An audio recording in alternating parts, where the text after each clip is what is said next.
Welcome to Indiana Sports Beat Radio, presented by Wow Food Group and Andy Moore Honda of Bloomington. Know your role and shut your mouth, you jabroni! Fires upfield into the end zone, and it's caught. Jelani Woods, touchdown! A 43-point night for Tyrese Halliburton. How do you like that, partner? Galloway drives all the way to the hole, throws it up, got it! And Indiana's got their first lead of this contest. I mean, that's a goddamn Emmy winner right there. Now, from the Golf Club at Eagle Point Studios, here's your host, Jim Coyle. Hey, everybody. How are you? Welcome aboard Indiana Sports Beat Radio, coming to you here on this Tuesday, September 1-2, baby. Little rainy out there today. At least it is here in southern, well, not southern, but central Indiana, south central Indiana, where I'm located. Hope your day is going well, no matter where you are. If you're down on the river, listening on ESPN 97.7 The Ref, always the right call. We appreciate all of our peeps down in the Evansville, southwest Indiana area. Up in the region, the corner, our region rats. On WJOB, 1230 AM, 104.7 FM, the voice of the region. Over across in Fort Wayne, on Fort Wayne Sports Station, 1380, The Fan. Make sure you stay tuned after today's show with us for Brett Rump. And down in Marengo, down on 89.1, and then across everywhere on YouTube, for those of you who are not able to find us on radio. Make sure you can sign up, subscribe, hit notifications, and all of that good stuff. We appreciate you very much. Or you can find us via podcast, anywhere you podcast. Hope you're having a good day. It's middle of the week and plenty to get to. Great lineup. Of course, Mike DeCourcy will be joining us from the Sporting News, Chronic Hoosier, and Mike Niziolek from the Bloomington Herald-Times. Plenty to talk about as Indiana names a starting quarterback. Not a shocker.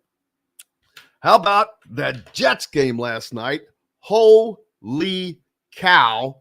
If you did not watch this thing from front to back, you probably missed two of the most shocking. There's without a doubt, this game had the most shocking beginning and ending of any NFL game I have ever seen in my life.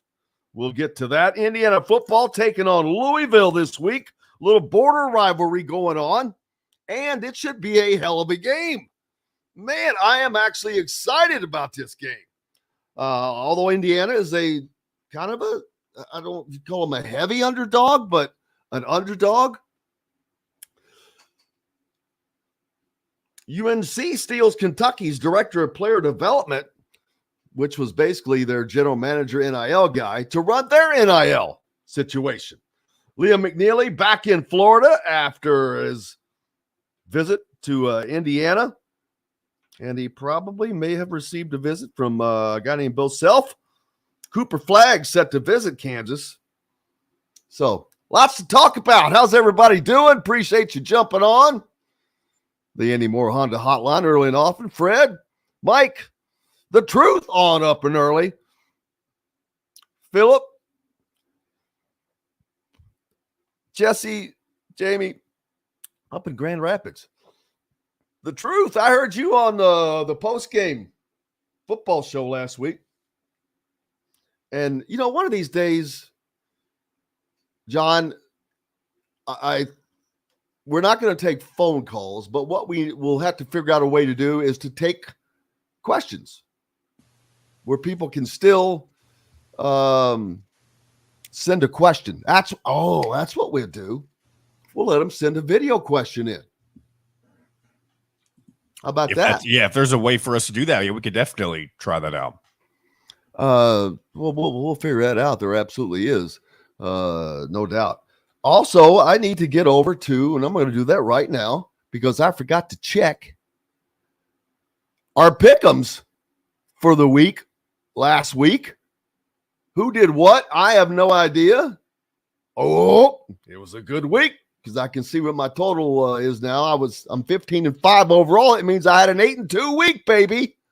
So my picks, I picked the Buffs, of course, and they took care of business. I took Utah over Baylor, which that was a close game, but I got the win.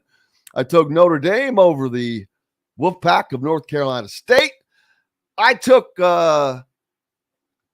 Jeffrey the Greek's Hawkeyes over the Cyclones and was rewarded with a tight win. I took the Ole Miss Rebels over the Tulane Green Wave correctly. I'm telling you, the one that killed me, and I'm done with them, Jimbo Fisher and Bobby Petrino, two of the big names in college football, together at Texas A&M. Bobby Petrino, the offensive coordinator for Jimbo Fisher, and it's the first time he's ever not called his own plays. But I don't know if you blame Petrino. They scored 33 points, but their defense gave up 48. What the hell? I took the Central Florida Knights over Boise and Oregon over Texas Tech. Close ones, 38-30 and 18-16. That daggone, that UFC, they were on the road. They were a 3-point favorite, and I had them in a parlay, just a little 20. It was a free parlay, a $25 bonus thing. It was Central Florida, Kansas, and Colorado. Both of the other teams covered easily. 1 point short of covering on that one. Damn it. I also had Alabama. Oh, wait a minute. Is that 3 misses? That can't be right. I had 3 misses last week. All right, so I only had, 2 misses. My second loss was Alabama. The Texas Longhorns go into Tuscaloosa and knock off the Crimson Tide and Nick Saban 34-24, and that got me to 8-2 on my picks that week. But let's go to the tape. I got to figure out how do you get there.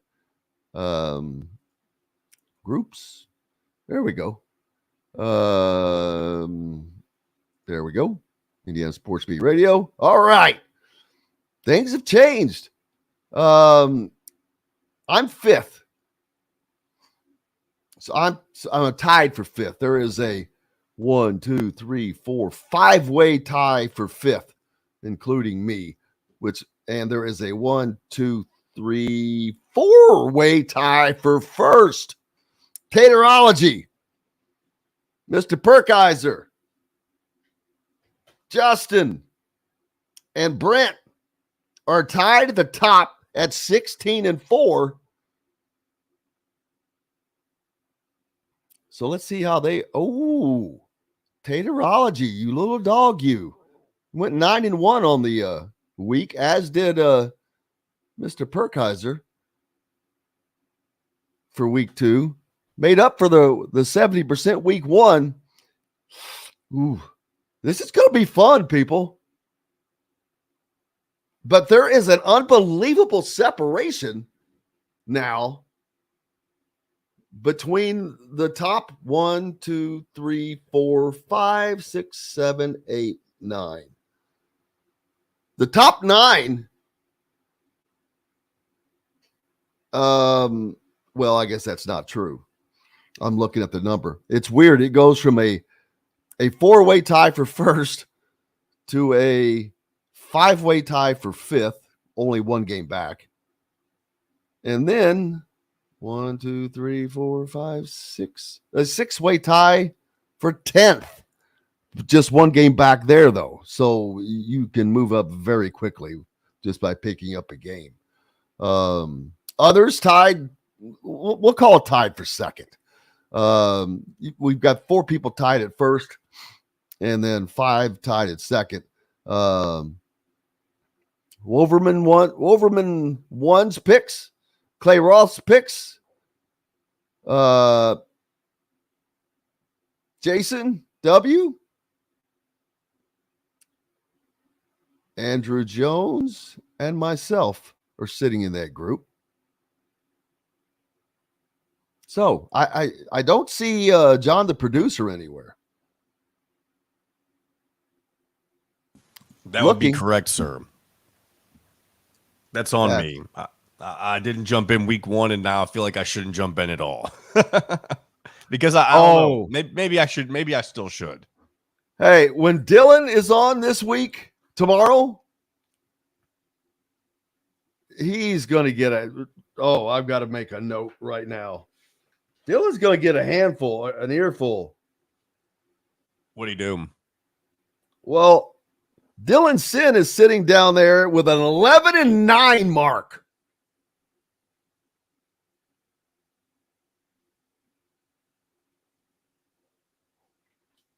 11-9. Come on. Oh, what's he did? Like Rudy the boxer. You're down there at 11-9 too. What the heck? See if I can pick even though I haven't done these pick'ems based on some of the results that have happened, I probably wouldn't be doing super well. I don't think. I think I would have been like you. I would have jumped on the Colorado bandwagon. But other games, I don't think I would have picked Texas to beat Alabama. Well, these are straight picks now. Exactly. Yes. I would not. There's no way. I'm not either. I wouldn't have. Obviously, I didn't. But now that Alabama mystique has been poked a little bit. There's some holes in the balloon. Yes. There's pinpricks. The balloon hasn't popped, but they've got some pinpricks in the balloon. It'll be interesting to see if anybody else handles them this year. Well, the SEC has sucked. It really has. It's been a long time. I guess I shouldn't say sucked, but they haven't lived up to expectations. You know, they're 2-6 against Power 5 opponents so far this year. And that's because they rarely ever play Power 5 opponents. The only two wins they've gotten in the non-conference against Power 5 opponents, Auburn over California, and that was only by 4 points, 14-10, and then Tennessee over Virginia. Every other game the SEC has played against a Power 5 opponent, they've lost. Yeah, let's see. They haven't. Oh, daggone it. That's not what I wanted to see. I wanted to see. Well, it's got them all. Let's see. The Texas A&M is 1-1. You know, after they lost to Miami. LSU 1-1. Lost to Florida State. Outside their conference. Alabama's 1-1.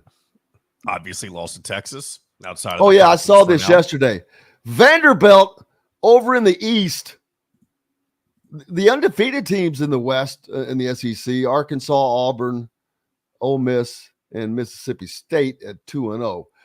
You go up to the East, which is a very, very weak division. That's the Big Ten West.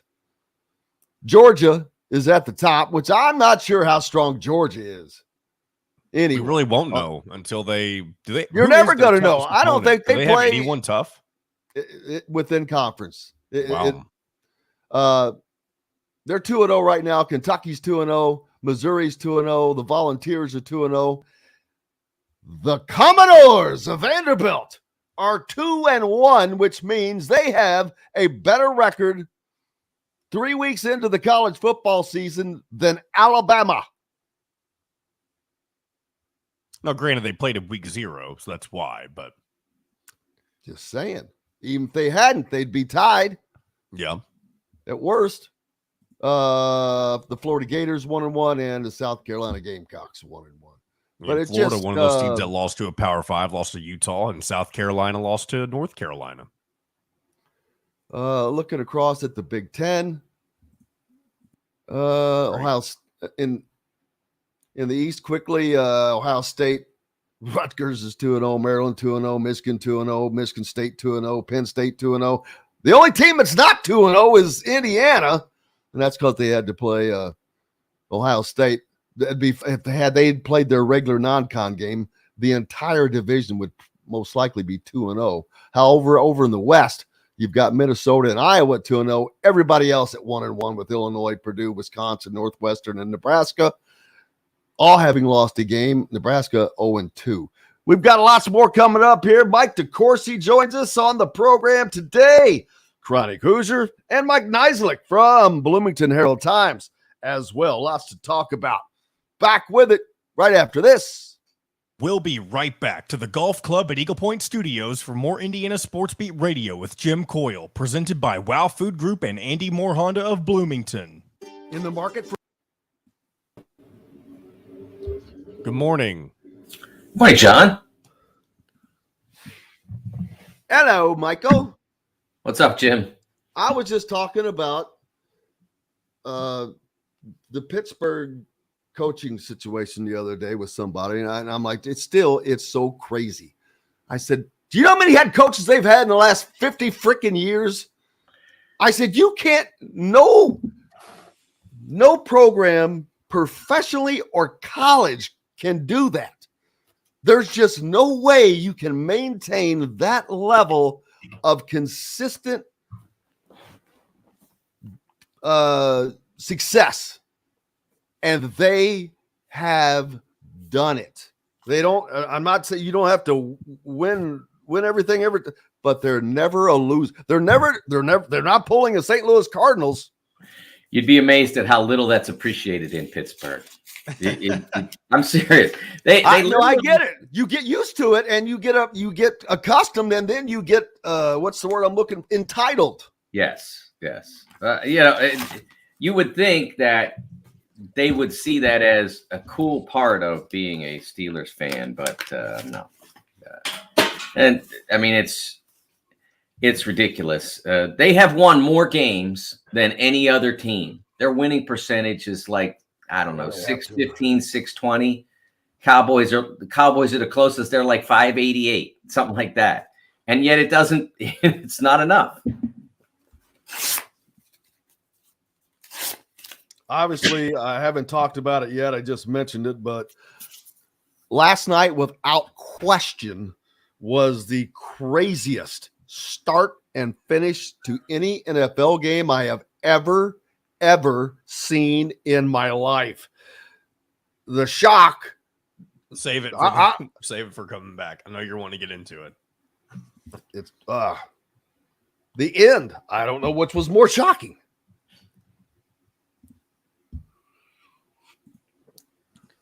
I saw someone tweeting that Aaron Rodgers is being carried off to a darkness retreat, which may or may not have been appropriate, but I thought it was funny. That is inappropriate. but still funny. All right. Too soon. It's too soon. It is a little too soon. All returning students, no matter where you go to school, at the Golf Club at Eagle Point, students can play for the rest of 2023 for just $299. That's right. Play as many rounds as you like for just $299. That's better than a birdie. But you don't have to be a student to play at Eagle Point. Go online to set your tee time or call 812-824-4040. The Golf Club at Eagle Point in Bloomington. This segment is brought to you by Southern Stone Restaurant. Now back to the Golf Club at Eagle Point Studios for more Indiana Sports Beat Radio with Jim Coyle, presented by Wow Food Group and Andy Moore Honda of Bloomington.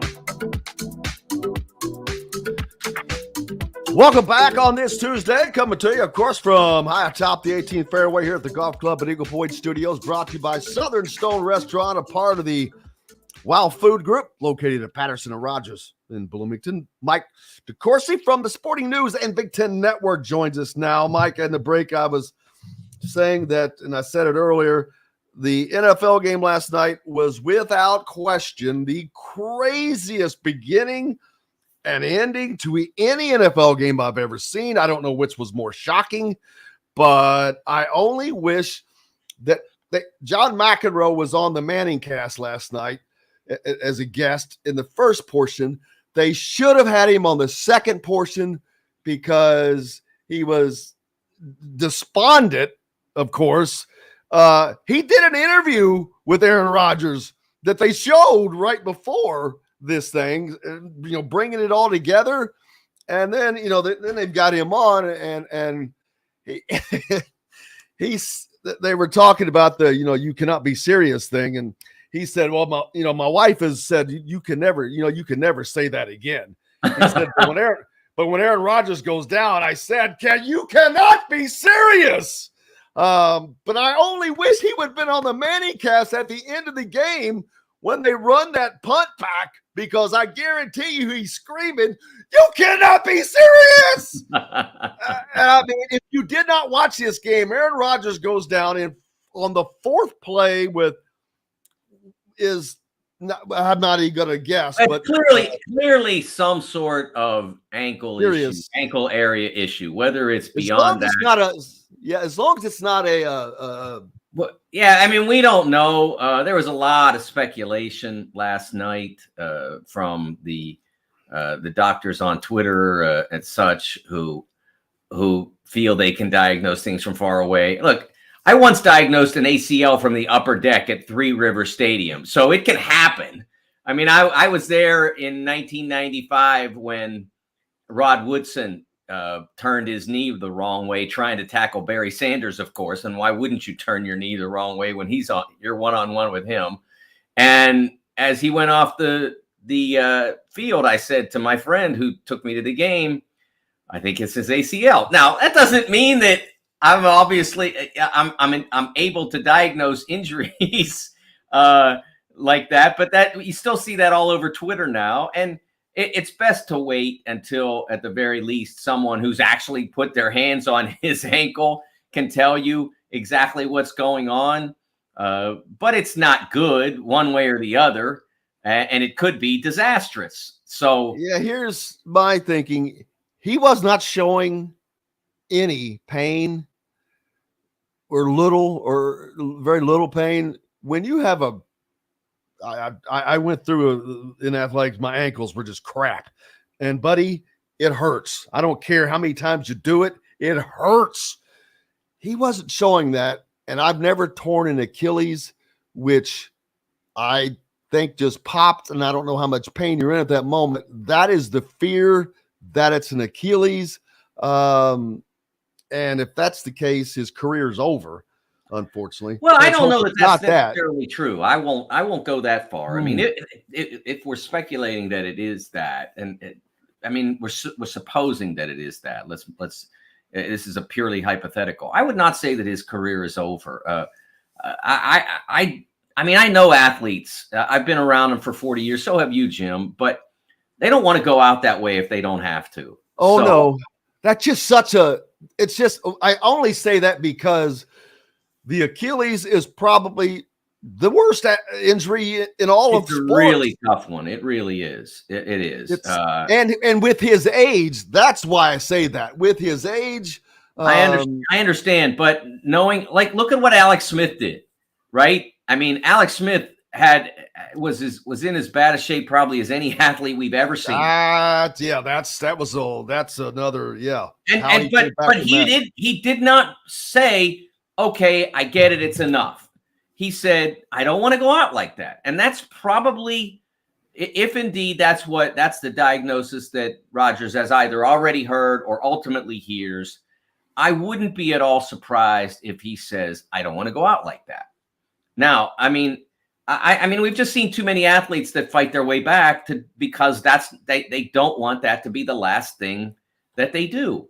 And also because, honestly, if that's what it is, for the betterment of the rest of his life, he is probably better off trying to rehab to NFL shape than he is to Mike DeCourcy shape, let's say. That trying to get back to playing as an NFL player will do better things for the rehab of his Achilles, if indeed that's what it is. It would do better things for that rehabilitation than if his idea was, well, just going to go back to having a normal life. He'll rehab it at a more intense level, and it'll heal better. So I'm not willing to say that if indeed that's what it is, that we've seen the last of him in a pair of shoulder pads. Well, I'd hope not, but I have to say I feel bad for K-Bro and the entire Jets nation, because I mean, there has not been, when's the last time where there was this much hype in New York? Brett Favre came there, I know. I mean, I don't know if this equaled that, but I think it definitely superseded it, because Brett, don't forget, was, he was farther past his prime. I mean, when's the last time? When did Aaron Rodgers win his last MVP? Last year, the year before? It hasn't been that long. And he was really ingratiating himself to the New York market. He was going out. He was being seen. And I was listening last night, and he said that Brett didn't do that. Or it was John McEnroe talking about that. He says, I really loved what he was doing. He goes, he had me believing. I was a believer. But how about the backup that comes in?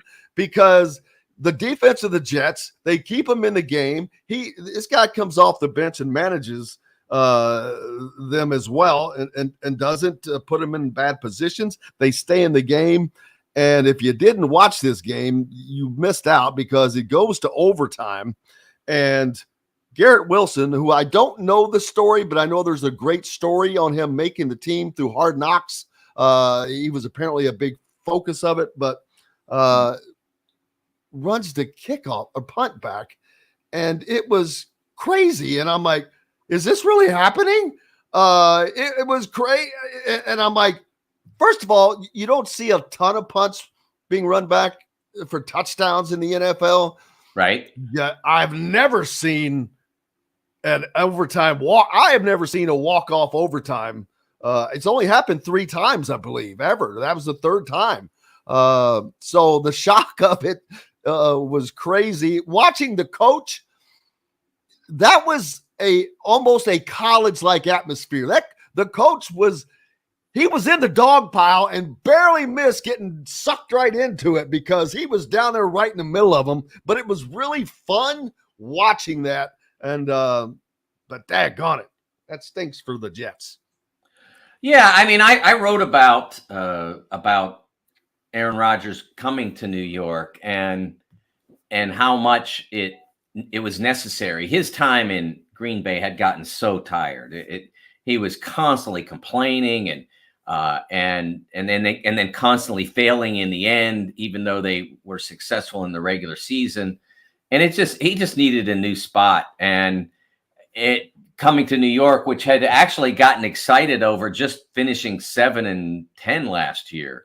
It had been so long since they were even that good that they had a lot of excitement about finishing 7-10. And then you bring in someone like Rodgers with his ability, as gifted a quarterback physically as we've seen.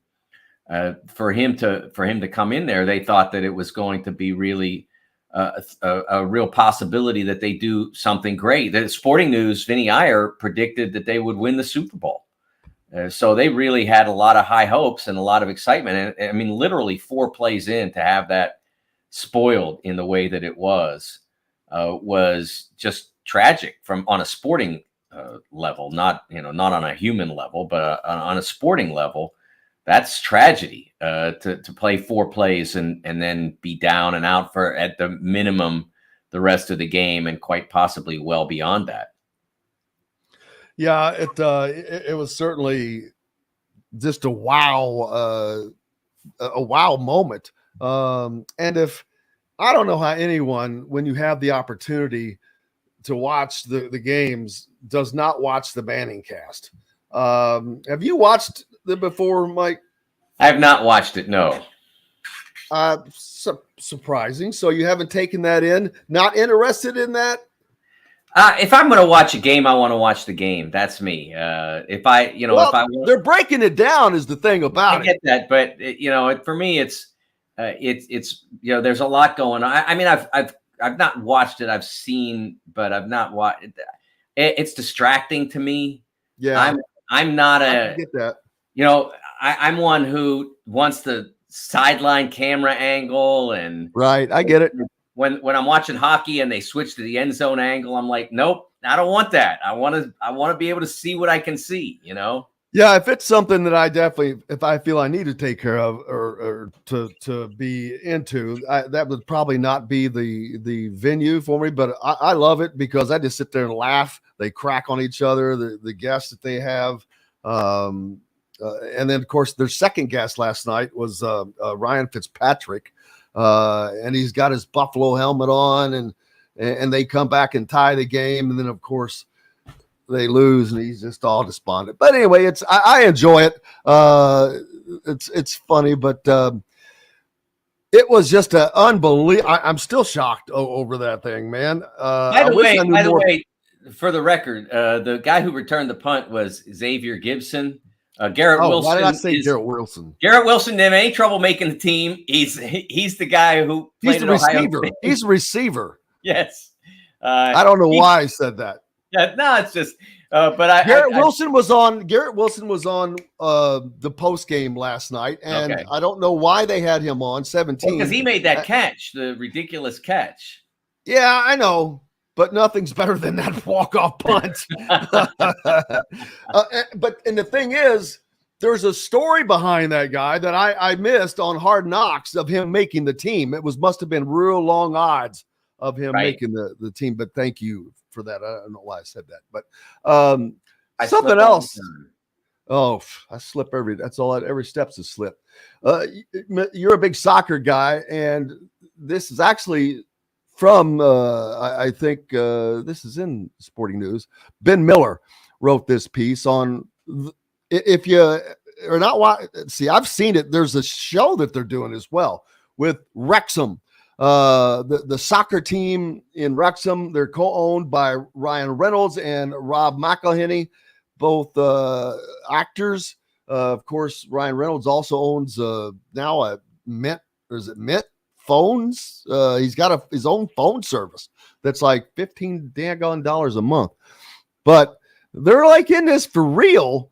And Wrexham was a non-league club when they took it over, which meant they were in neither the Premier nor the Champions Leagues. So what were they, just like an independent? No, the way most countries do sports is that you have what they call a pyramid. So you have the teams at the top of the pyramid would be the Premier League, and then you have divisions under them. And if you excel and finish in the first few spaces, sometimes it's first three, sometimes it's first two, depends on the league. Then you move up to a better league, and if you fail, then you move down to the lesser league. And so this would be like the impossibility of a single A team moving up to double A to triple A to the majors, which of course would be crazy, but that possibility lies there, which is kind of cool. What they're doing and it's to Wrexham's credit, to their benefit, they're putting more money into it than their competition. It's really that simple. And that's one of the weaknesses of the soccer pyramid, is that you can basically buy your way into success. And that's true in the Premier League as well, which is owned by a sovereign investment fund. And they had from Qatar, I believe it is, or it could be the UAE. I can't remember now. I believe it's the UAE, but anyway, so they have so much money from the oil, and so they buy all the best players, and that's why they've won 5 of the last 6 Premier Leagues. So that's one of the weaknesses, and it's certainly true on a much smaller level of what the project that the 2 movie stars put together in Wrexham. They began by investing at a higher level than what happens for customary in that particular league. Yeah, Tana says it could have been worse. I could have confused Garrett Wilson with Mrs. Garrett from the Facts of Life. That's a good one, man. Hey, we've got lots more coming up. The great Mike DeCourcy from the Sporting News is with us here on Indiana Sports Beat Radio right after this. We'll be right back to the Golf Club at Eagle Point Studios for more Indiana Sports Beat Radio with Jim Coyle, presented by Wow Food Group and Andy Moore Honda of Bloomington. That's true, man. A bad year for K-Bro. Oh, awful. That's terrible. New York. the Mets, the Jets. There's my wife and I were in Pittsburgh for an event in September of 2019, and we watched. We did is like a walk thing for ovarian cancer because her sister passed away from ovarian cancer. So we try to get up there and do that every year. And so we watched the Steelers game after that, and that was the game where he hurt his elbow, where Roethlisberger hurt his elbow. So we were driving back the next day on Monday, and we stopped at a Wendy's in somewhere in Ohio, somewhere just over the border from Indiana in Ohio. We stop at this Wendy's, and the televisions are on ESPN, and they're announcing that Roethlisberger's out for the year with his elbow injury and needs surgery. So I have ever since then called it the Ben Memorial Plaza. So that I think that wherever the people who were watching Aaron Rodgers last night go down will think of where they were at that moment when they found out that, they may have lost their quarterback for the year. Man. How about, let's see. Oh, this is on Sporting News also. Mel Tucker, of course, is a topic, but this one is Matt Rule. I didn't see this. That Shedeur Sanders said he was disrespected because they were out in midfield praying, and he was invited to join and says he was disrespected somehow. Crazy. Yeah, I don't even know what that's about. I didn't even. That's just dumb. Mel Tucker. I saw Rule's comments, but I was so unmoved by that end of the discussion that I didn't even go back to figure out what it was that Sanders had said. Oh, after the game, Rule refused to leave Sanders' hand, and I remember hearing them say that Deion had already said, "Oh, if they're going to rush the field, I'm not going to be able to get over to shake his hand." Now I know why he said that. I guarantee you that came from this. I promise you that Shedeur said that because this was before the game. Right. All right, here we go. Yeah, because Rule said that he was not leaving. That he was not. He would, even with the court field storm, he was still going to try to get over there to shake Deion's hand. Trust that you're making the right choice with Garnish Catering. Visit garnishcatering.com. That's garnishcatering.com. Garnish Catering is a proud partner of WOW Food Group. This segment is brought to you by Remax Advanced Realty, Indie Home Pros team by Cheryl Sizemore. Now back to the Golf Club at Eagle Point Studios for more Indiana Sports Beat Radio with Jim Coyle, presented by WOW Food Group and Andy Moore Honda of Bloomington. Welcome back. It's Tuesday, September 12th. Coming to you from the Golf Club at Eagle Point Studios. Jim Coyle with you as always, joined by the great Mike DeCourcy from the Sporting News. Obviously, Mike up in East Lansing, more junk. It's like, wow, they have had a ton of this type of thing happen there and all been different, but this is a weird one without question. I'm not going to brand anybody guilty of this or that until everything comes out, because Mel Tucker has made his a statement, which generally doesn't happen, but and I saw a lot of people saying, "Oh, you're guilty." Da, da, da. He's being branded guilty already, and that's one thing I don't like, because I'm like, yeah, you know what? Wait, it just seems a little too. I don't see the automatic guilt yet. Now, did he obviously do some silly stuff? Without question, but this is a little different than your typical sexual accusations, I guess you'd say. Yeah, what I wrote yesterday, Sunday night, published yesterday, was that even if you choose to believe everything from his side, and everybody is free to, the report on USA Today is pretty extensive. And so everybody, you can read what they wrote, and I think they even attached some documents if you want to go into those. You can read that and make up your own mind about, at least to the extent that, you of what you can become aware of through that.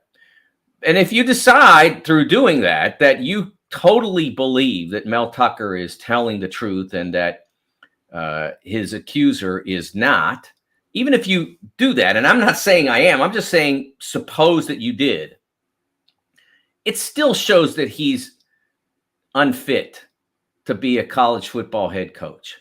The level of judgment he exercised in his circumstance, at the very least, shows there are a lot of better people that could run that program.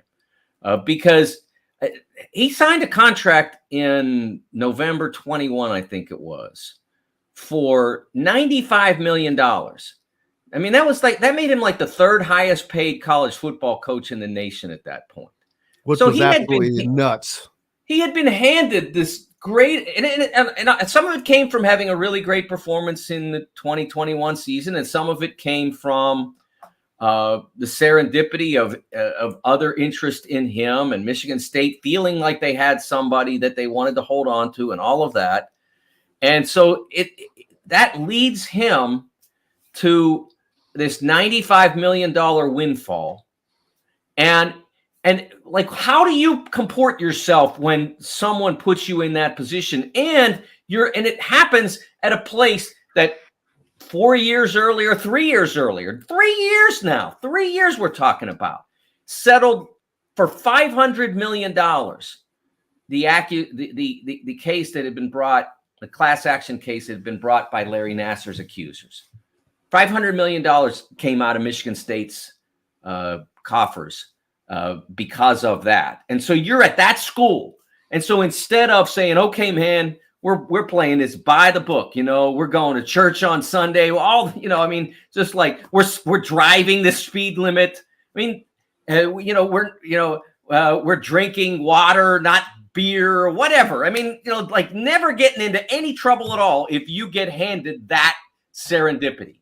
And how did he handle it? That's the easy conclusion to come to without ever having to assign guilt to anyone. It's just that degree of, for lack of a better term, stupidity is hard to support. And that's what my lead was, that like Michigan State's not willing to fire him for stupidity, because all they know right now is that they have an accusation and they have his defense, about which he apparently changed his story on a couple of occasions, or was flat incorrect. He said he was not on the road and on company business when the phone, let's call it, I believe they called it phone sex. When that phone call happened, he said he was at home, but the date of the call and all that suggests that he was on company business. So he was caught in some of those and that's problems. So dumb. Why you can't lie about? Why would you even? I think he probably, honestly, I'm guessing he probably forgot. Yeah, and maybe did, and maybe instead of, but who knows? I mean, he probably should have looked up. Hey, do I have the timing of that phone call or whatever before he makes a statement? But in any case, you have that as part of the problem with your defense. And again, it's just mind-boggling to me that anyone that was presented with that degree of good fortune. So again, like a lot of what I've been, happened to me in my career, no one's yet signed me to a $95 million contract, although all are welcome to offer one. A lot of what's happened to me has been good fortune, but also the hard work and trying to be good at your job. So he had an 11-2 season. And they were happy with that, and they recruited well, and they were happy with that. So he's in the right position. So I'm not saying that it was some gift like me going to the Circle K and buying a lottery ticket. I mean, he earned a lot of that, but it still was well over and above what anyone would have expected the Michigan State football coach to be paid in 2022. And so when you get that degree of good fortune, how do you handle it? And how he's handled it has been abysmal. And so I don't know what determination they're going to make after the hearing October 5th and possibly 6th if it runs a couple days. I don't know what determination they'll make, but the fact that he was suspended without pay, put on leave without pay, however you want to phrase it, is not a positive for him. Nope. There's $77 million left on that contract. Michigan State's not getting out of this for free. I'll guarantee you that. Well, I don't know, Jim. I mean, I don't know. I just don't. Well, I will. They always get it, man. They always get a piece of it. It's too I will agree with expensive you to not to the to. extent that that if it comes to a finding of in favor of the person who filed the complaint, I don't want to call it guilt or innocence. Those are legal terms or whatever. But if the finding is in favor of the woman who brought the case to their Michigan State's Title IX office, Brenda Tracy, if they find in her favor, I expect Michigan State would fire him for cause. And then what you're saying is they won't get out without paying. They will certainly probably end up in a law case, a lawsuit, and then they may have to pay a settlement, but at the very least they'll have to pay their legal fees. They're probably not getting out for nothing. But I think that what that tells you is you got to know the people that you're offering 10 years and $95 million, maybe better than Michigan State apparently knew Mel Tucker. Yeah, I could go into that on a lot of different measures.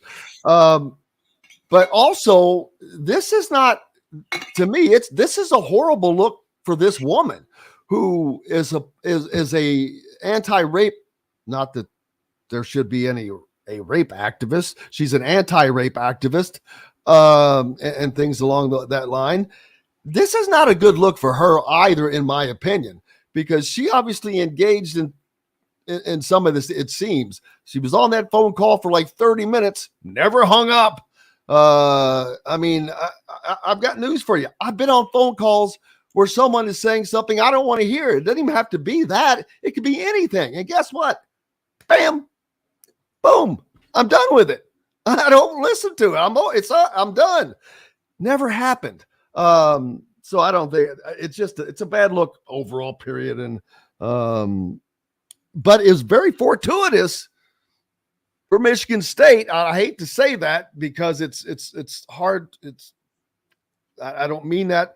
I know it's a touchy situation, but it's very fortuitous for Michigan State because things have not been going well for them on the football side. That contract was beyond maybe one of the most ignorant sports contracts I've ever seen. It happened way too quick. And he was being paid on the level above Nick Saban and Dabo Swinney, who had won multiple national titles. It's what are you thinking, Michigan State? So very fortuitous for them in that manner, I think. I will say that I don't necessarily think it's fortuitous because they have to go through this, which is which probably is not the right word to use, but even if it's just contained to this month-long story that they'll have because they have the hearing, etc. Even if we're just contained to that, it's disruptive to this season. I can't judge Michigan State based on the 2 games they've played to date. Their opposition wasn't sufficient to make any sort of judgment. But I have heard football analysts that I respect suggest that they believe that there's a capable team there. And so to lose your coach, if at least short term and possibly long term, would be disruptive. And then they have to go find someone else and probably pay a decent amount of money for that person. So I think that Michigan State did not need this in any way, shape, or form, especially coming so soon after what happened in 2018. And it was the Michigan State interim president was trying to draw a very firm line between what happened then and what happened, whatever happened, what happened now. She was drawing a very firm line there. She wants to make it clear that that's not happening now. That's not going to happen again. And again, that's why when you're in that circumstance, you have to know I tell coaches all the time when I get the opportunity to speak to them, I tell them, like, you have to scout everything. And I usually I'm talking about how they deal with the media. Then scout your media, know who they are, know what their interests are, know how they approach their jobs. I tell them that. Well, I mean, you have to scout your situation, right? You're the coach at Michigan State. What just happened 3 years ago there? Okay, we're not doing anything outside the lines here. As I said in my column, if he was unhappy in his marriage, which is something he and she both expressed that they conversed about within the report that was quoted, you're entitled to be unhappy in your marriage, but you handle it like an adult. However that is, whether it's going to marriage counseling or just deciding to split up, whatever it is. There are marriages that go sour over time, or marriages that are wrong from the beginning. And how you deal with those is you deal with it like an adult. And it does not appear, in my opinion, that would be the best way to describe how this went down. I agree.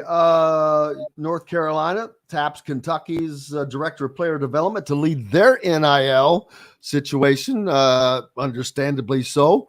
When you can't beat them, take them. So Kentucky has done a pretty good job with NIL. Part of that is people giving money. I mean, you get a lot of people that want that program to succeed, but I wouldn't think Duke would have problems getting that. But that's we're starting to see people taking other people's what's the word I'm looking for? Personnel in positions that we never even looked at before because it didn't exist. But that has become such a big thing. It's basically the general manager. He was basically the GM at UK, and is kind of going to be that at North Carolina, but he's not working directly for North Carolina. It's going to be the same situation that Indiana has with the Hoosiers for Good, is their official NIL collective, which is a separate. Has to be. It has to be. It can't be within the athletic administration, because at that point, you wouldn't be able to offer the players anything. Because remember, they're still not officially employees. Because he was an employee at Kentucky. Yes, and he had a different job there than he will, I believe, at Carolina. Well, because Carolina is probably making sure that they're doing it through the legal way. I think TJ's job at Kentucky actually predated the NIL concept. He's been there for a while. I've known TJ for a while. He used to be in television. Really good guy. Really like him a lot. And they must have made him a significant offer at the Carolina Collective, because he was pretty entrenched in Kentucky. I mean, he'd been there for quite a while. Not in the area, not just working for UK. He like I said, he'd been in television and media in the years before he went to UK. And I think he originally took a job under in the basketball office or in the athletic department as sort of a media person, social media, in-house media, that sort of thing. And then gradually, because he's really a talented guy, grew beyond that. Next week, maybe we talk. I'm reading Billy Walters' book right now, by the way, the Gambler, the one that talked about Phil Mickelson and all that. That's just a brief part of it. But what's up next for you? What is up next for me? I'm working on some stuff, a little bit about Deion Sanders. I mean, it's hard not to talk about Deion Sanders right now. And Had a good weekend with Colorado, Mike. Yeah, he sure did. I did. Oh, you did. Oh, I see.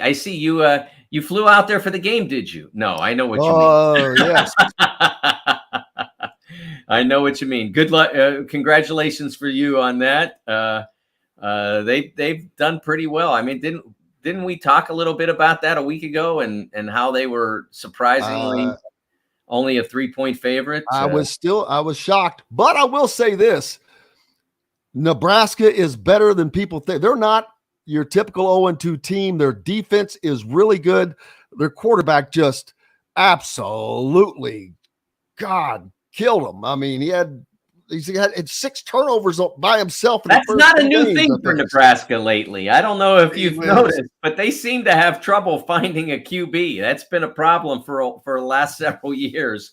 Maybe if they could get that squared away, and Matt Rule's had success with quarterbacks in the past, so maybe he'll get that squared away eventually. But that's been a problem for the Huskers for a while. Well, make sure you're giving Mike a follow at The Sporting News, all of his content, and on Twitter. Cannot thank you enough, sir. Thank you, Jim. Have a great week. Mike DeCourcy. We got more coming up in the next hour on Indiana Sports Beat Radio. Back with it right after this. We'll be right back to the Golf Club at Eagle Point Studios for more Indiana Sports Beat Radio with Jim Coyle, presented by Wow Food Group and Andy Moore Honda of Bloomington. In the market. All right. Did that end quick enough? Oh, trust me. I know exactly where I cut it. I always make mental notes of where I'm gonna make. No. I meant just because I know it went like a little long. So what I'm gonna do is, like, when I cut up the show, I'm actually gonna end it, at least the content part of it, right before you start talking about the NIL stuff. So when you're basically done, whenever Mike DeCourcy does his last little thing about Mel Tucker. I think you just froze, didn't you, Jim?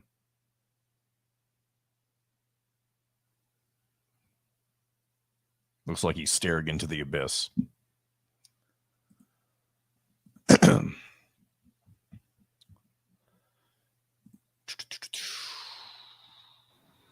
All right, I'm back again. You're back. It's weird. I can still see myself in. Did you hear me? No. Oh, okay. I was circling. I was spinning, but I could still see myself live in the green room portion. Yeah, because you were here. Your face was just frozen. You just didn't move. That should not ever happen. I'm on freaking fiber optic. This is on fiber optic. You're on fiber? Damn. Wow. Yeah, you shouldn't have any issues. That's why I have. But by the way, I've got Tom Allen talking about naming Taven the starter, and I've got 2 clips from Taven Jackson's Q&A. One of him just commenting on, getting the starting job, and then the other one talking about playing in Lucas Oil Stadium this weekend. That's a stupid ass move too. What's a stupid ass move? Playing in Lucas Oil Stadium. It is silly. But it's ridiculously dumb. Who does it gain? If anybody has any sort of advantage, I mean, Taven's played in it 4 times. There's no advantage. There's just no advantage to that. And it gains Indiana nothing. Why are you having? Oh, speaking of which, they canceled the other 2 games of the series yesterday, right? Well, the other game was canceled already, and they were working on the final game. But yeah, I meant to.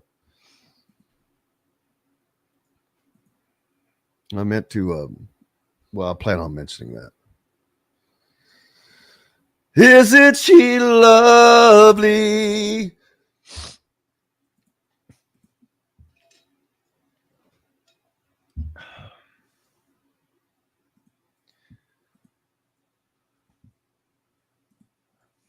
All right. 30 seconds. So there couldn't be a better time to build a new home with Property Shore Construction. Now building exclusively south of Bloomington within the Stonecrest Golf Community. Choose from one of the gorgeous Stonecrest Signature Series house plans. We have several lots available with scenic views of the golf course. Contact Amy Rhoda with Rebesco Real Estate for additional information. 812-583-0919 or go to mystonecrestliving.com. That's mystonecrestliving.com for more details. This segment is brought to you by Feast Market and Cellar. Now back to the Golf Club at Eagle Point Studios for more Indiana Sports Beat Radio with Jim Coyle, presented by Wow Food Group and Andy Moore Honda of Bloomington. Hey, welcome back. Jim Coyle with you here on Tuesday, September 12th. Indiana Sports Beat Radio, coming to you from the Golf Club at Eagle Point Studios. A judge in Washington State judge, granted a temporary restraining order yesterday, preventing the Pac-12 conference from having a board meeting later this week.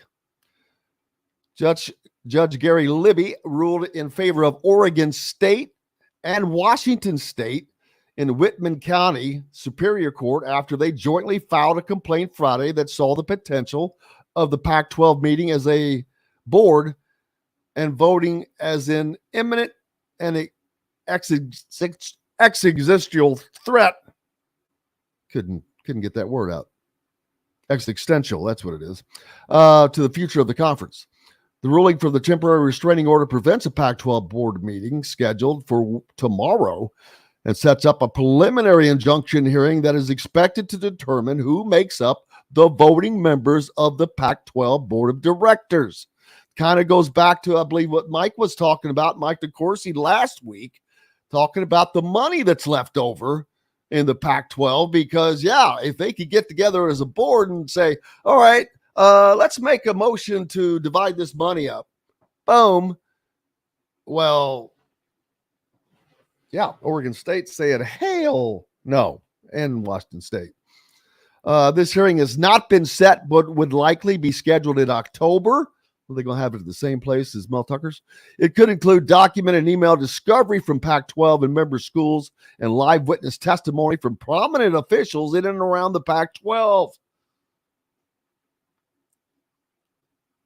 Yesterday's ruling was an important first step, bringing clarity and fairness to the Pac-12 governance. So we'll see how that ends up for them as they try to maintain some semblance of anything there, I guess you'd say. Oh, man, what a finish to that game last night. Crazy. And there is a story in ESPN that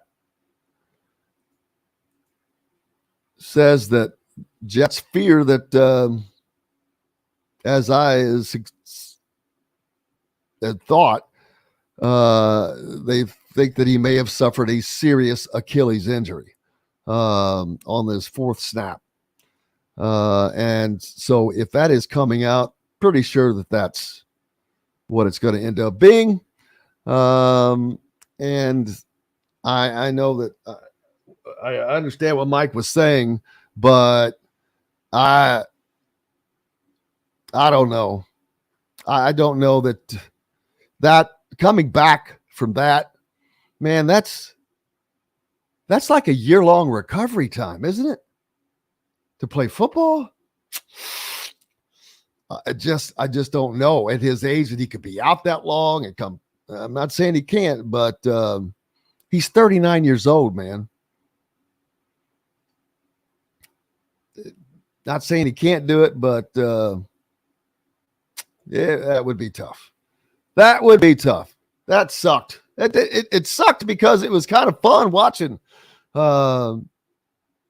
everybody get into it. So that's just sad. Let's see. The Oklahoma Sooners, I saw this, have apologized, or the OC apologizes for Art Briles being on their field after a game. He's the father of the grandfather of the children, I believe. But Briles actually was fired from Baylor in 2016 after an investigation concluded that he and his staff took no action against players named in sexual assault allegations. The images of Briles decked out in Oklahoma gear on Owen Field drew backlash from Sooner fans all over social media. And of course, Indiana has ended its competition at quarterback. And Taven Jackson is the guy that will take the reins. No surprise there after last week. I'm not disagreeing. I truly don't know if there is a difference between these quarterbacks. I know there's a difference, but they're both pretty much at the same level. But you got to go with somebody. And there's no argument to be offered for what they've done. So you go forward. Tom Allen made that announcement yesterday. Taven Jackson, of course, had been competing with Brendan Sorsby, both redshirt freshmen, throughout the spring, fall, or summer, fall camp and through the first two games. But after last week's win over Indiana State, Jackson looked good. The offense looked really good. Now, I do think that the play calling was not the same at all times, but none of that matters. I'm not getting into that. I don't care. Taven Jackson's a starter, and he's going to go up against Louisville. What I care about is what I said before. I wish they would have been ballsy enough to do that before game one, to give him all the snaps he needs to go into a game that they need to win. And it's going to be tough to win. What are they still a 10-point dog in this? 9.5, so less than 10. Yeah. So it's right about there. But the good thing is, you've got a competent backup if ever needed. Indiana has some good pieces on offense. But before we do that, let's hear from Tom Allen making the announcement. Obviously, we've made a decision with our quarterback. You go through, like we said in the beginning, and you go through this process, and it has been a process to go through, and did not feel like we had a distinct individual at the end of fall camp, so made the decision to go into the first two games, and so haven't had a chance to do that, evaluate all the film, be able to go through this, and be able to pick the one who we feel like is going to allow us to be able to be our best on game day. And the one thing I will say, said it earlier, I continue to say it even after the second game, we got two quarterbacks that I believe can both successfully lead our program and do great things on game day. But Taven Jackson is going to be our starting quarterback, and excited for the opportunity for him, and excited for Brandon to be able to be in this role. And together they're going to help us do great things in 2023.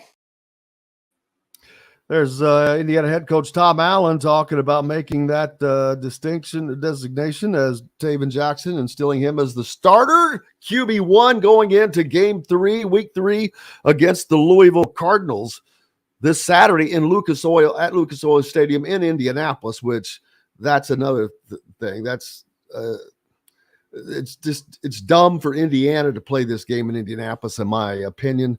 They need home games. You're not going to have the student input as far as fans showing up. I don't know if there are going to be enough fans to replace the students. I don't think that there will be. Potentially Louisville might outdraw them, but either way.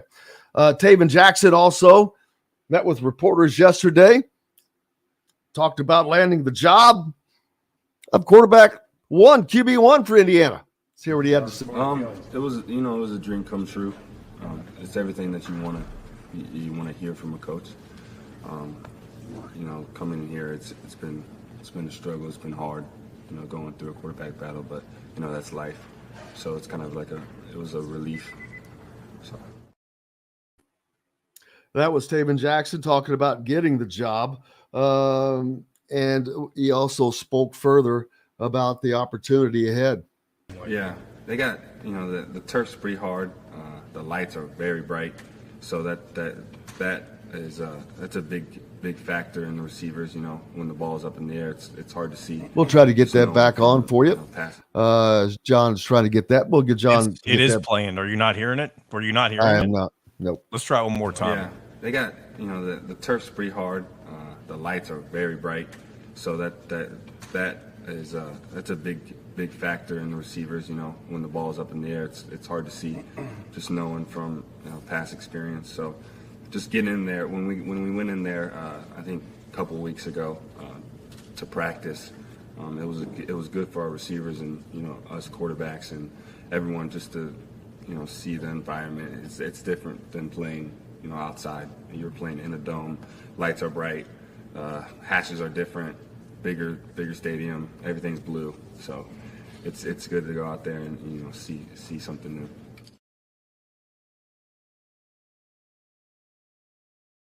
You muted yourself, Jim. He talked about the hashes there, and I'm positive they will be marked accordingly for the college game, for that game. But you also heard him talking about the differences, the bright lights. It's just a different situation for them, and I hope it works out. But that's a game that should have been played in Bloomington, not there. But probably wouldn't have been because of how the agreement laid out. There were three games scheduled total. This was the first one on the docket. Unfortunately, if they were playing this in Bloomington, I don't think you would have been able to get out of at least going to Louisville once. But the fact that you're playing this opening one in Indianapolis, yes, you would have. Easier. Yes, you would have. The same way they got out of it. Yeah, you still buy it out. Yeah, I guess if Louisville's willing just to take the money. You write the check, baby. That's not a problem. There's not many times Louisville's going to get paid. It just seems silly to do that in the first place, but that's just my opinion. Yeah, so they did get out of that remaining game, $1 million. So we'll see what they do with the schedule there. But David Jackson is going to be the starting quarterback. I think it's going to be a hell of a game. Again, I only wish Indiana had named their starter prior to game one, so they could be on somewhat similar footing with Louisville. Louisville's quarterback is a veteran. He played for 2 years for Brom at Purdue. He went to Cal last year, threw for over 3,000 yards and 26 touchdowns. This guy's a vet. He already knows his offense, comes in, and, man, they can hit the ground running, and he's run every snap. David Jackson hasn't done that. And David Jackson, we'll say that I do want to opened up with Ohio State. He did not take every snap in the Georgia Tech game. They had some issues in the first half, and they brought in Evan Conley. And so the biggest thing with Jack Plummer at Louisville right now has been the fact that even though he is Jeff Brom's guy and he is their QB1, he has not settled into that role in Louisville or at Louisville the way that they've hoped he would. He's looked very shaky. He hasn't been bad by any stretch of the imagination, but he's not the confident sixth-year kind of guy that you want if you're Louisville. That's why I think Indiana could take advantage and get him rattled early, but we'll have to see if they do that. Well, Indiana has to get to the quarterback. They're going to have to pressure, and specifically to help out their defensive backs. I think Indiana's defense is solid. The front solid, the linebacking core solid, obviously anchored by Aaron Casey. You got great guys like Anthony Carter. The secondary has looked okay up till now. This will definitely be their biggest test, although they have played Ohio State and Marvin Harrison and those guys, Marvin Harrison Jr. This will be their biggest test because Ohio State, that was their first game. They weren't quite into the flow yet. Louisville should be in the flow. We'll see. I think Indiana could definitely surprise people and win this game. I don't think their defense has been given enough credit, and it's just no one knows what the offense will look like for an entire game with one quarterback. But I know it was against Indiana State last week, but that was a great practice game to watch, if nothing else. Watching those guys go through the motions and go through, you got great receivers. They were getting the running backs involved in the passing game, which is crucial, and the running game itself. You know what? Watching that Jets game finish last night with that punt being run back, that reminded me exactly of Jalen Lucas. And I'm like, yep, that's the kind of stuff right there that changes games, man. So it's going to be I think it's going to be I think it's better than a 10-point game. I think Indiana has a shot in this game. And, if I were betting that game, I'm taking the points, man. Should have taken the 10 yesterday. But yeah, I think Indiana has a shot. I think it's going to be a good game. I think the advantage Louisville does have is Jeff Brom is a hell of an offensive coordinator. So they've got an advantage there over Indiana. I don't know on defensively. I haven't watched Louisville. I just watched them a little bit, and I was watching the offense more. So I don't know how good they are defensively, to be honest with you. We'll find out on Saturday, but it's going to be very interesting. We got a lot more coming up. Chronic Hoosier joins us next. Brought to you by Meadowworks Brewing Company, served in all the Wow Food Group restaurants.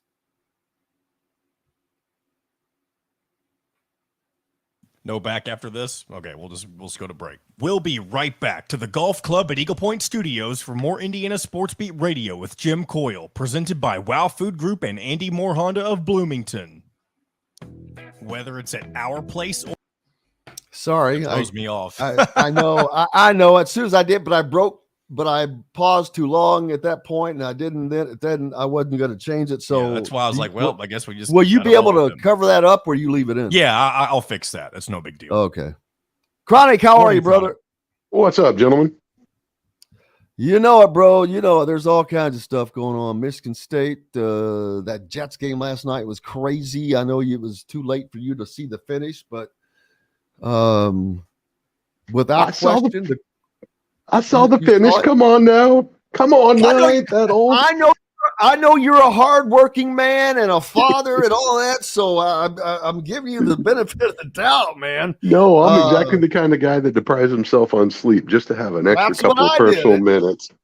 And that's all I was thinking is like, what a dumbass. I need to be up, but look at me. Yep.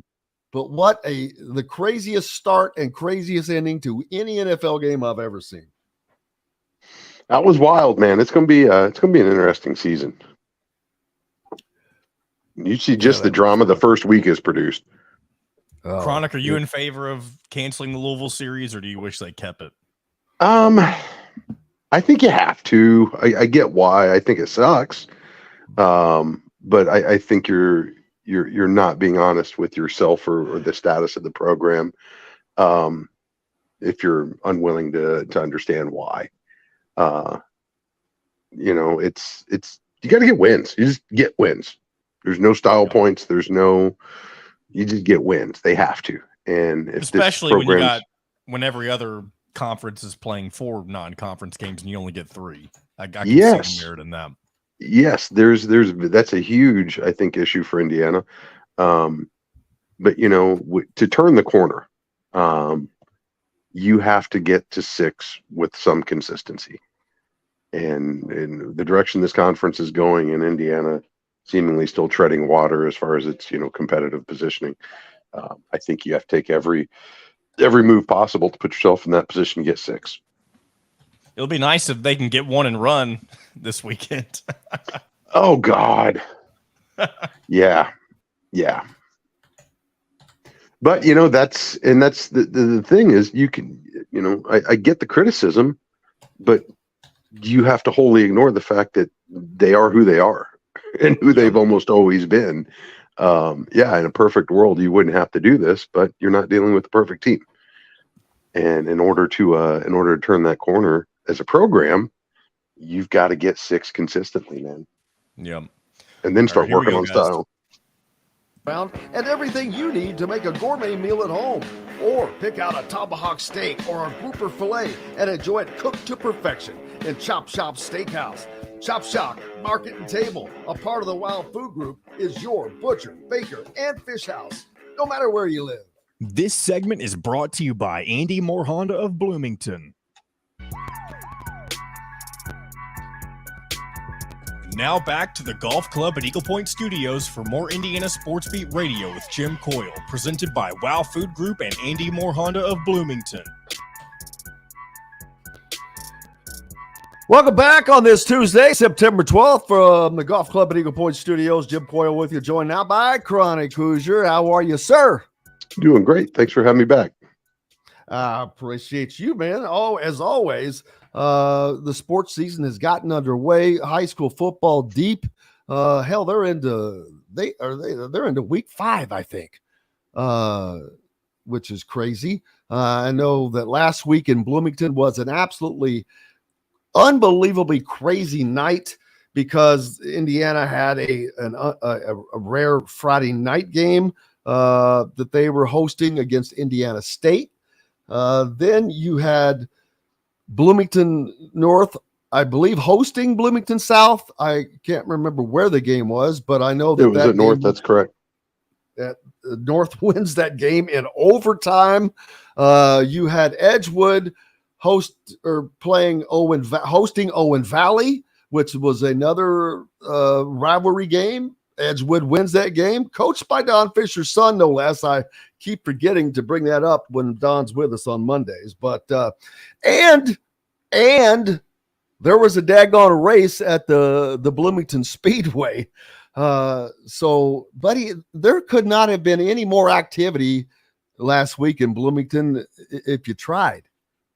Well, and let me throw one more layer on that cake. You had Terre Haute North playing Terre Haute South on Friday night as well. So as Indiana State makes the trip down 46 to come play at Memorial, the city of Terre Haute is self-divided, no differently than Bloomington was in its loyalties and its attendances. So a lot going on. Wish it weren't the case, but it is what it is. It's chasing those TV dollars.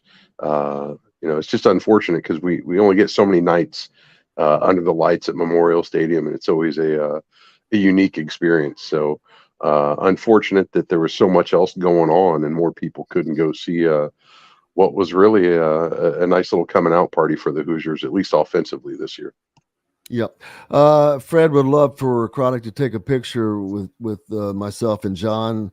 I don't think that Chronic will be able to make the Louisville game, unfortunately, because it is in Indianapolis. But if we did, I would have him turn around backwards just to make it even funnier. That's probably my better side anyhow. That's definitely my better side, but that would be the way to do that. That would be hilarious. You are correct, though. I am out on Lucas Oil, but I will be. I'll be there for Akron.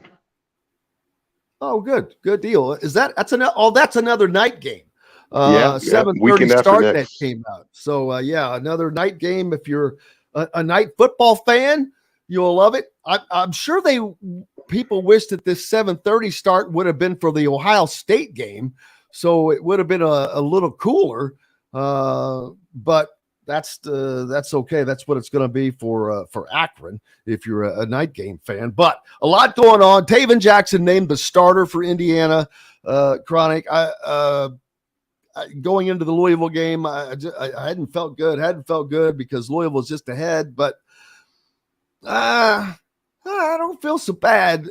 Looking at it, I'm like, yeah, I think this could be a game. It's a 10-point. Vegas has got it like a 9.5, 10-point spread, which is that's comfortable for Louisville. I don't think it's going to be that comfortable. I wish I had a better feeling about this one. I think this is the game that probably sets the realistic expectation for the remainder of the season.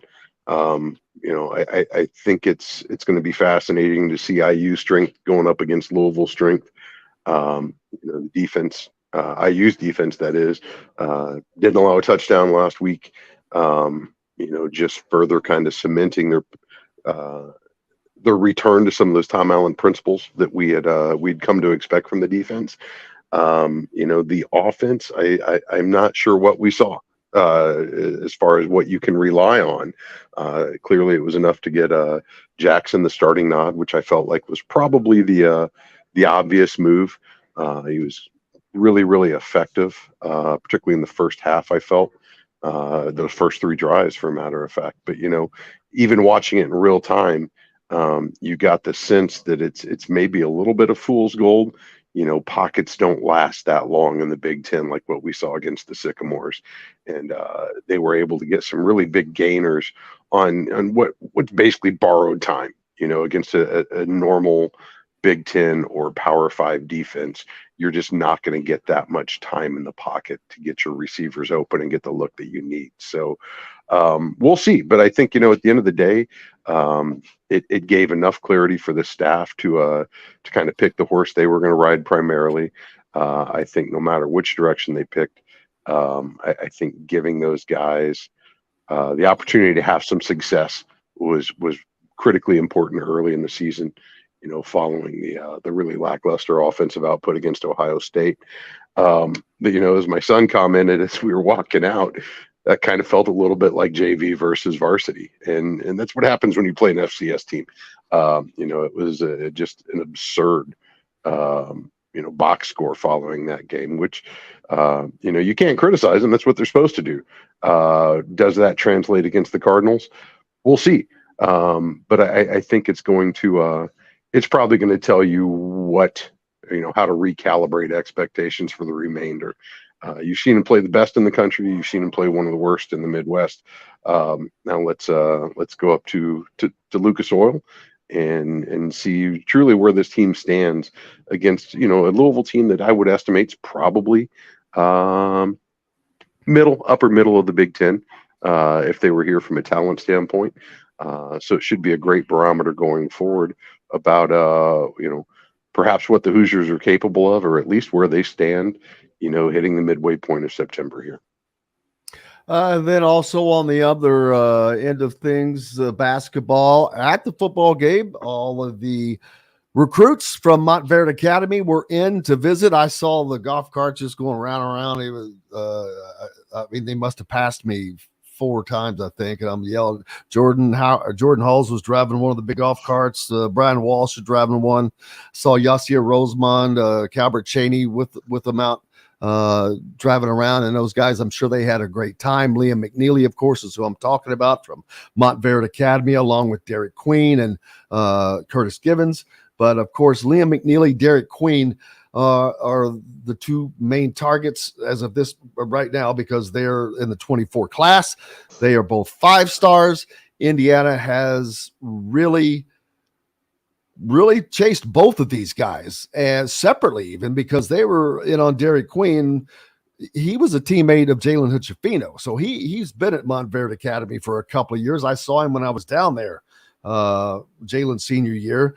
Liam transferred in this past season, but him and Queen previously knew each other, and he has talked about that. It seemed like it was just a tremendous visit. It appears Indiana is just in the lead on Liam McNeely, and it seems, I'll use the word seems because everything always seems, and we'll see how it turns out, but this could be a gigantic, I think that they stand a good chance of getting both of these guys. Well, it would certainly be nice. We're at the point now where it's really about like reading tea leaves. It seems kids today are extraordinarily savvy about how they fit into narratives, both in the national landscape as well as at the micro level from school to school. It's at the end of the day, recruiting is a relationship business, and now you're introducing some business elements to that as well. I think the thing that you can at least take solace in is this is a staff that has proven the ability to at least lay the foundation for the relationships. We have a renewed interest in the level of talent that it's going to be necessary to compete at the highest levels, like the staff has aspired to do again. At the end of the day, that's all well and good, but the end goal is to get the kids on campus. And as we've seen in other recruitments here lately, even the best laid relationships can get a little sideways as the process drags on. And it's a lot of moving pieces. It's a lot of it's a lot of, I don't want to say immaturity, but at the end of the day, you're talking about teenagers, and anybody who spent any time around them, raising them, teaching them, coaching them, working with them, recognizes that things can change rather quickly for sometimes really innocuous reasons. So you love to see it progressing, but at the end of the day, until they put pen to paper, it's just that it's, we're still in the flirting stage at this point, but you got to get them on campus, and in order to get to that next step. And in my job, that's literally all we focus on is, you don't have to close every deal. You just have to get to the next step, and then the next, and then the next, that one foot at a time mindset. And, by that measure, I think they're doing tremendous in this recruiting cycle. We'll see if it bears fruit. I know a lot of folks are looking for, some signals about a pending commitment. I think one thing you have to keep in mind is when you're recruiting at this level, at this stratosphere, these aren't usually going to be emotionally based decisions that happen on the fly, because make no mistake, there are tons of other suitors in these kids' ears, in their parents' ears, their coaches' ears, while it's ongoing, while they're on campus, maybe not calling the kids directly, but getting constant feedback as far as where things stand. It's because there's so much money involved now. And I've talked about that. I said, it used to be, you could see a kid come and visit, and a couple of days later, he's like, I'm fired up. That's it. I'm in. I'm committed. Nope. They may feel that way, but somebody is probably in their corner saying, hold on, we've got to go talk to Kansas. We've got a trip there. We've got to go talk to so-and-so. We've got a trip there. And let me tell you, sometimes those minds get changed, because who didn't think that Flory Badunga was gone to Duke? Everybody did. And Kansas said, nah, well, how about we do this? And things change. So, you've got to go through all the motions, and it's not in their best interest to not do it. No, I've long said if I had a kid in the process, we're not doing it until the very end of the process, simply because so much can change. And once you sign that letter of intent, it's binding. You've tied your hands at that point, and there's a lot of things outside your control that could color your decision. That once you commit, you're locked into it. So, and don't get me wrong, sometimes kids just know and they want to get the process behind them. But with so much on the line, both monetarily as well as setting them up for the next chapter in their lives, you want to make certain that that's the absolute right decision for you and your family and all of your interests. So I just keep reminding folks, just be patient. It's going to work itself out in due time. You want to catch them all, but at the end of the day, that's probably not likely. But taking a step back and recognizing just how far they've come in just a couple of years, you've got to feel confident in the direction it's traveling. And I think that's one thing that gets lost in all this is the vibes. The vibes are critically important. The vibes have to stay right. You don't want to see the vibes go sour. And when the best in the country are looking at Indiana and the staff and the team that Mike Woodson's assembling, and that's on par with the vibes that they're getting from the Kansases, the Dukes, the Kentuckys, and so on. That's exactly where you want to be. It's exactly what you want to see. Now just close it, and then the next big step is cash in on those guys. Get the wins, because that's ultimately what this all comes down to. But it starts with talent. You've got to get better talent if you want to reach that next level. And Woodson's got them talking. They're in the conversation. They're at the table now. So I feel good about that. But I would advise maybe don't hold your breath waiting for a commitment here in the coming days. I agree wholeheartedly. Not that you won't necessarily get it, but Indiana has 0 commitments right now in the 24 class. Not that is any reason to panic, simply because of everything we've just said. But there's no way that Mike Woodson would not rather have somebody on that line. I hate to use the phrase breaking the seal, but we all know what that means. And it kind of, there's truth to that, not always, but it just, you need that starter, that little momentum, because once that happens, it starts to create a Well, all right, maybe I need to start looking a little, sooner. There's X number of spots, but here's another thing: we don't know how many openings there will be on this program in Indiana's program next year. Well, I don't even know how many are scheduled to leave. I haven't looked, but you can guarantee you there will probably be at least +1 or +2 to that with this transfer portal. It's just the nature of the beast now. Yeah, by eligibility, Indiana's set to lose at least Xavier and Walker are the two who are going to be out of eligibility this year. So that would leave 3, assuming that they keep the currently open scholarship available throughout next year. All that said, I think you're exactly correct. There's probably going to be more, but it's kind of like starting a puzzle. Sometimes that first piece is always the toughest one. But what happens is once you can establish one piece on the board, now you have some known edges and you can see where the fits are going to be. And I think the same holds true in recruiting, not the least of which when you're going after multiple kids at the same position. But once you get that piece on the board, it gives the prospective recruits an idea of how they may fit in with the pieces added to the pieces currently there and the pieces being added. So I do think it's going to be important for Indiana to get one. But I also, based off the direction they're traveling with this right now, expect a lot of these kids to likely fulfill their commitments for visits, at least exhaust most of their officials, if not all of them, before they choose to commit, simply because the pool that you're recruiting against, it's going to have to be a slam dunk, fell in love at first sight type situation to get a kid to say no to Bill Self, to John Calipari, to Duke for that matter.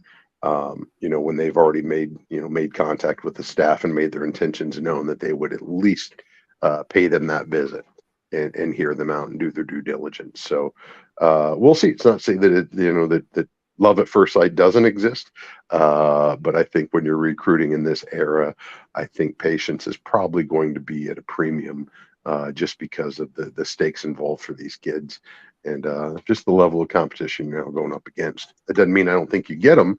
I just think a lot of these kids are going to look at all their options. Brother, we appreciate you as always and hope you have a great rest of your week. Likewise, we'll catch you guys next week. Absolutely. Chronic Hoosier joining us here on Indiana Sports Beat Radio. Up next, Mike Niziolek from the Bloomington Herald-Times, back with more Indiana Sports Beat Radio, brought to you by Andy Moore Honda. We'll be right back to the Golf Club at Eagle Point Studios for more Indiana Sports Beat Radio with Jim Coyle, presented by Wow Food Group and Andy Moore Honda of Bloomington. Sorry, Mike, I didn't see you there. Oh, you're good. What's new with you, brother? Not much, man. How are you guys? Good. Living the dream, baby. Living the dream. I did not get my name called as starting quarterback for Indiana this week, so there's another opportunity lost. There you go. I keep hoping to hear my name called on draft day, just whenever. Never happens. Indiana's a 10-point dog. I like that. I mean, if I was a bettor, boy. Yeah, I talked about that with Zach yesterday. Just in terms of a neutral setting, it's a high number. It's just it depends on the improvement of Indiana's offense from last week to this week with one quarterback. Huge for them is the difference to me. And then, of course, the visits over the weekend that Indiana had. I don't know if you saw any of those guys roaming around the stadium.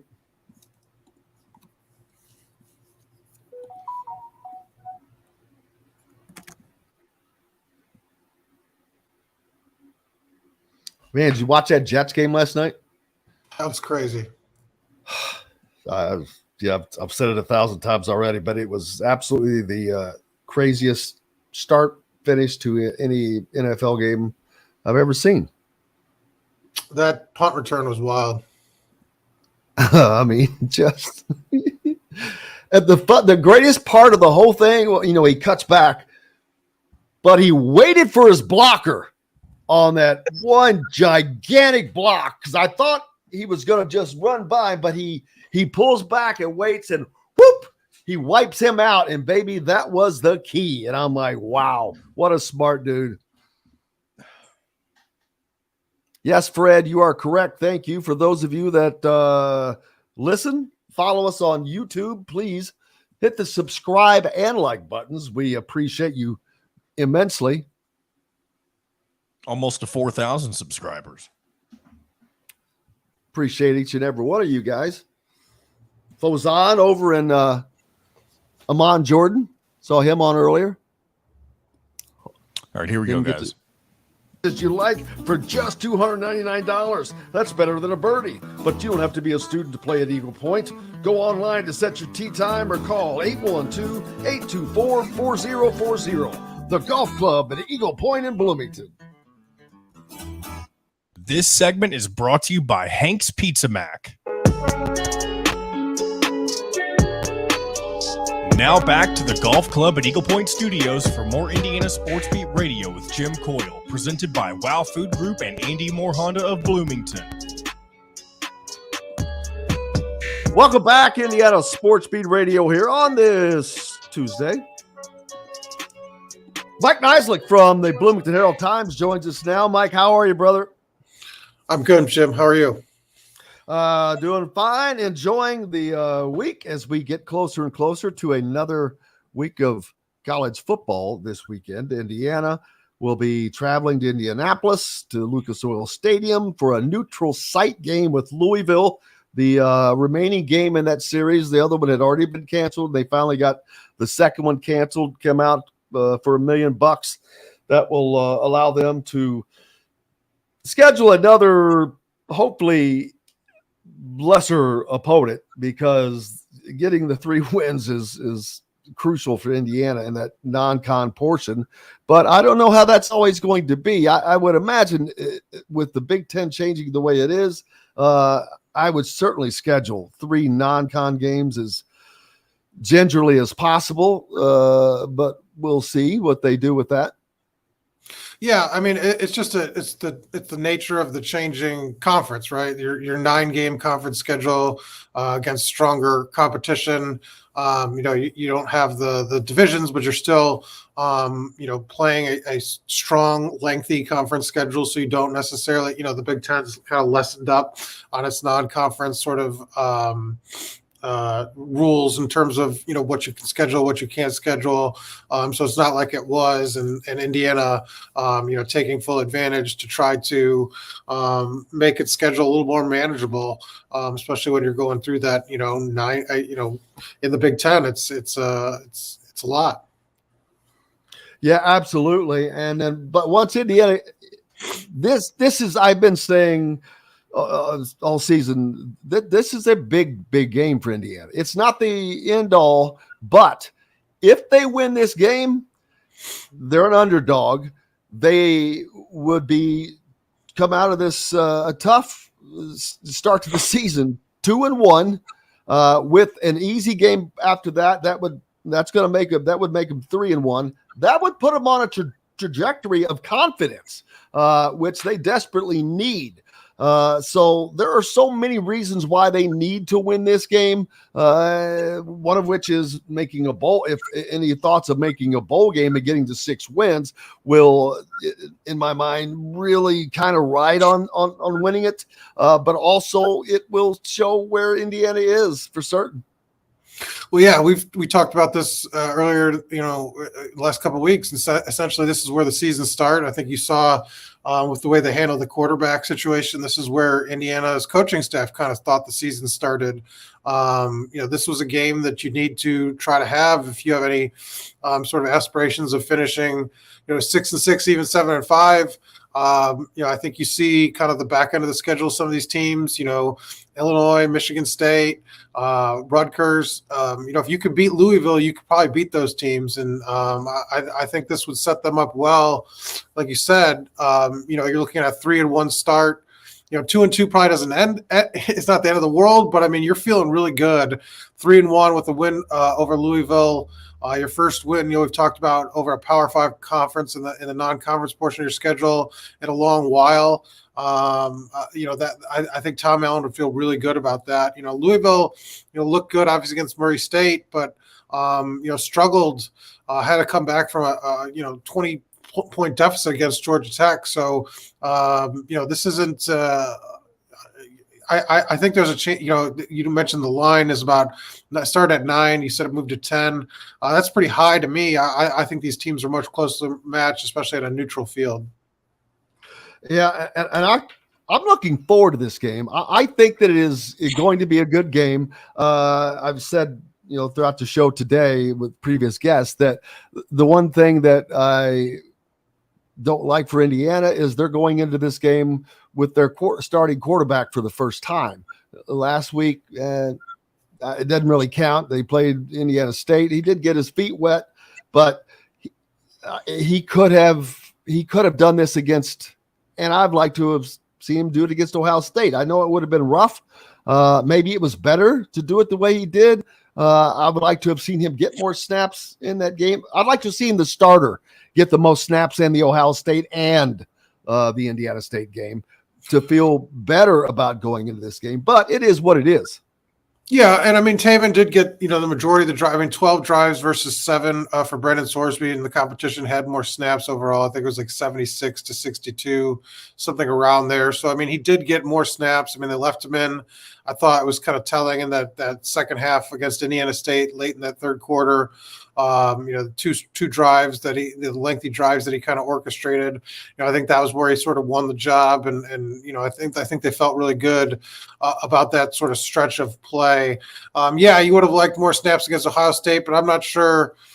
They wanted to be sure, and I think that they are now. And so, this game he gets to start fresh and doesn't have to worry about anything. Doesn't have that pressure of the competition on him. I think that's the right thing, and we'll see how long it takes the Indiana. I think it's gonna look a little different. I don't think they ran very much of what they want to do against Indiana State last week. So having Tim run the full offense will be interesting, like you said, to see what kind of offensive identity they want to establish, what they want to do with those option plays. They did run a little bit against Ohio State.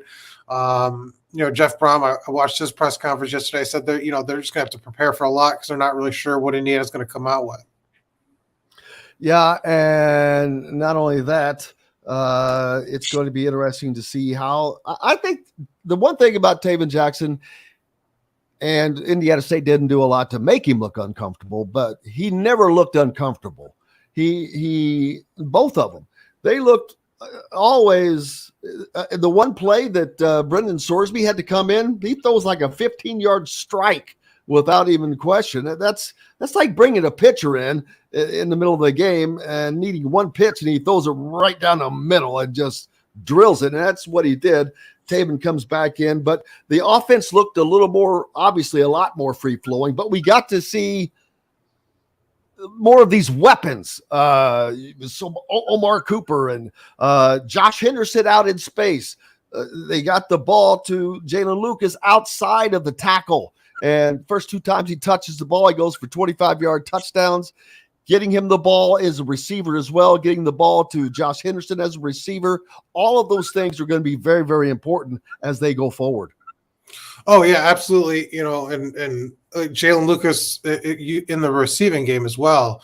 You saw a lot of that. Somebody I saw asking your comments about Cam Camper and EJ Williams in terms of their status going forward. It's a good question. Tom Allen not giving injury updates now because they're doing the game availability reports. So he's kind of relying on that. So we don't get as much day-to-day information. EJ Williams looked like, he was in street clothes at the end of that game. Bothered looked like his hand.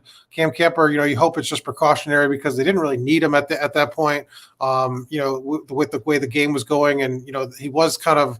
They have said that he was on kind of a pitch count, snap count in the first couple of weeks as he comes back from that torn ACL. So you hope nothing's wrong there. But I would probably say I'd be more optimistic about Camper's status than EJ Williams. But Donovan McCulley has played really well in that second outside spot opposite of Cam Camper. And so EJ Williams hasn't played as much as you kind of thought. It looks like McCulley's kind of ahead of him on the depth chart.